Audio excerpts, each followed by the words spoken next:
Angkatan bersenjata Ukraina klaim mengalahkan divisi artileri Rusia dalam 10 hari.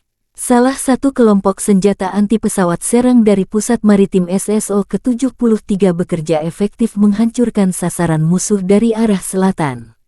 Demikian dilansir media resmi Angkatan Bersenjata Ukraina tanggal 20 Januari tahun 2024. Di antara target YAG dihancurkan dengan serangan pilot drone adalah howitzer D-30, tangki bahan bakar musuh hingga kendaraan pengangkut personel.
Secara total, 750 prajurit Rusia dinetralkan Ukraina dalam 24 jam terakhir.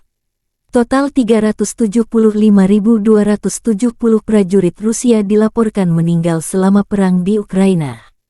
Termasuk total 6.171 tank, 324 helikopter serta 331 pesawat Rusia hancur selama invasi hingga tanggal 21 Januari. Download Tribun X sekarang, menghadirkan lokal menjadi Indonesia.